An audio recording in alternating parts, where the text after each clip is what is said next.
belakangan ini ada sebuah usaha untuk memolisikan penulis bendera merah putih. Ya, bendera merah putih ditulis, yang terakhir adalah tulisan tauhid di situ. Pertanyaannya dari hukum tata negara, apakah memang bendera itu tidak boleh sama sekali ditulis? Padahal sudah sejak dulu kayaknya pernah ada deh, tapi kenapa baru sekarang? Iya, apa yang terjadi? sejak tahun 2009. Kalau sebelum tahun 2009 tidak ada larangan di dalam hukum itu, kecuali sengaja merusak, itu ada di KUHP. Tapi sejak 2009 itu kita membuat Undang-Undang Nomor 24 ya tahun 2009 tentang lambang-lambang itu, bahasa, bendera dan lambang gitu, atribut negara. Nah di situ dikatakan dilarang menulisi, mencoret, merusak, meletakkan lencana di atas bendera resmi negara dengan ancaman hukuman tergantung, ada yang 5 tahun, ada yang 1 tahun. Kalau menggunakan pasal 24 ancamannya cuma 1 tahun dan denda.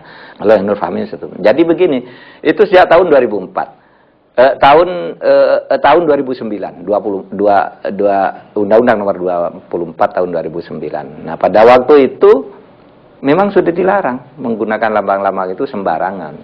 Cuma kenapa baru sekarang? Kan sebelum itu ada Metallica, ya, juga rame. Ya. Musim kampanye juga lambang negara dikasih gambar partai dan sebagainya. Dan itu banyak, masih banyak foto-fotonya, banyak pelakunya gitu. Kenapa kok baru sekarang dilakukan itu? Itu lalu timbul kesan politis gitu, kesan politis. Apakah boleh yang begitu dibiarkan? Secara hukum, kalau tata hukum Indonesia ada namanya prinsip restoratif. Hal-hal yang sifatnya kecil itu tidak usahlah dibawa ke pengadilan. Misalnya ada tamu. Menurut undang-undang, tamu yang nginep di rumah Anda harus lapor ke lurah dan camat setempat. Tidak lapor kan tidak apa-apa. Ya. Karena itu bukan kejahatan, itu hanya pelanggaran undang-undang. Nah, di dalam hukum itu ada 2 jenis peraturan itu. Satu disebut mala prohibita, dilarang oleh undang-undang meskipun tidak jahat. Seperti Anda tidak boleh pergi tidak bawa SIM. Kan tidak jahat, cuma Anda bawa SIM, apa jahatnya? Tapi itu mala prohibita. Yang kedua mala insi, dilarang oleh undang-undang, oleh hukum dan oleh moral. Misalnya membunuh, mencuri. Nah itu.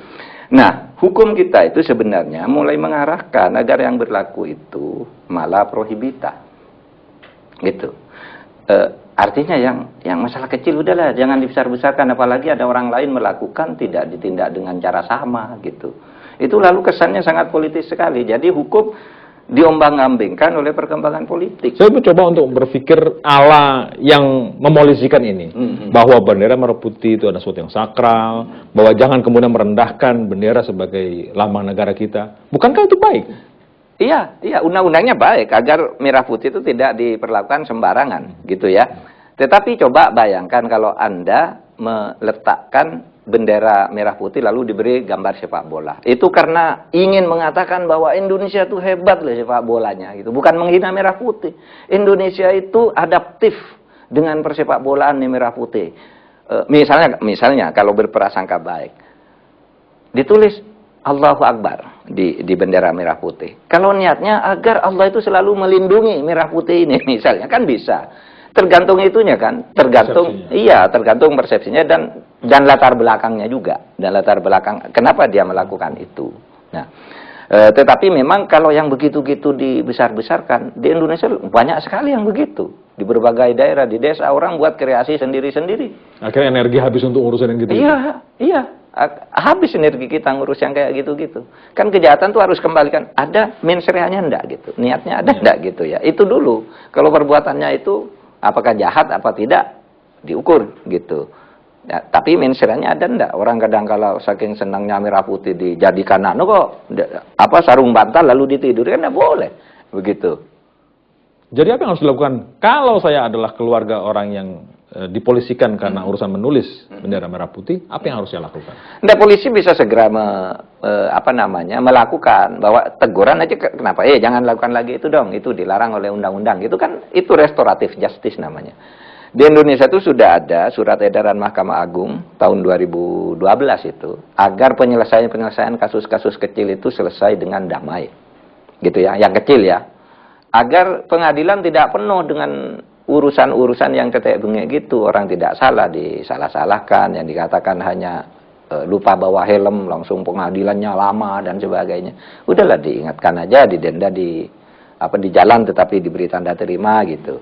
Kalau seperti itu nanti hukum dianggap gampang gini dong. Enggak ada, kan ada ukurannya. Ada apa yang disebut mala prohibita tadi, ada yang disebut mala inse. Kalau mala inse itu kan sudah jelas. Siapa yang harus menetapkan ini prohibita atau mala inse? Kitab undang-undang hukum pidana. Maka ada pidana ini sumer. Itu kan ini sumer hanya sepele. Ini delik aduan, ini apa kan sudah dikelompokkan antara kejahatan dan pelanggaran gitu. Ada kejahatan, ada pelanggaran di dalam hukum pidana itu. Nah, dan itu kemudian public common sense seperti Anda melihat masa orang bawa bendera begitu mau dihukum, itu kan orang akan mengatakan sih, masa cuma begitu aja dihukum kan gitu. Akan beda ketika saat membawa bendera bertulisan sesuatu dengan gembira, dengan senang, tetapi ada yang sambil memaki-maki, itu kan beda pasti, mensreanya beda gitu. Nah yang begitu-gitu yang harus diurus dengan benar gitu. Tetapi hal-hal lain yang kecil-kecil ya, kalau saya kembalikan aja. Jadi cara pandang Ketua Mahkamah Konstitusi seperti ini ya? Iya. Nah, pertimbangannya sekali lagi begini.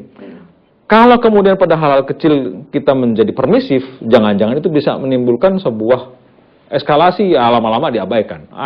Polisi bisa kayak gini kecil, lama naik lagi porsi.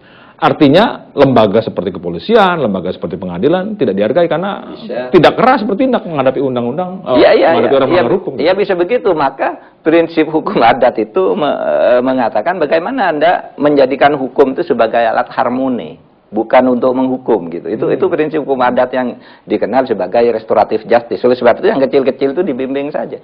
Kalau Anda katakan yang kecil nanti dibiarkan naik. Nah sekarang itu yang terjadi yang besar dibiarkan. Nah itu soalnya. Korupsi besar itu kan banyak sekarang, indikasinya kuat. Katanya tidak cukup bukti lah, inilah, itulah gitu. Nah, yang kecil-kecil ini diurus gimana? Kan baik yang ini dibina, yang ini diseriusin nih, yang kejahatan kepada negara ini. Itu Mas Indri. Kalau saya bilang, saya ini pesimistis.